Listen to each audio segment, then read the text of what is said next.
अरे पियदना जानी अरे पंडित हुई गए पियदना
शंख बगलिया महाकाली बगली में काली बगलिया मकाली पखिया शंख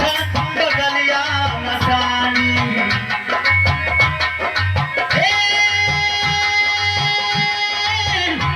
टिकवा लगाय रही टिकवा लगाय रही बलि जल ज्ञानी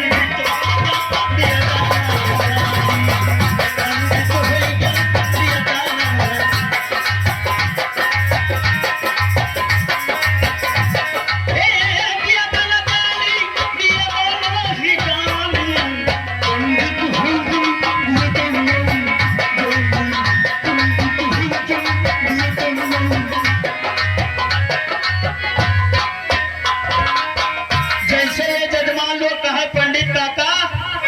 पानी वानी बरसी तैसे बदरा कोरिया ताक ले टीपू ना करे भैया तैसे बदरा कोरिया ताक ले जैसे देखी घाम है बस फट से चूटिया बनाई दी का कही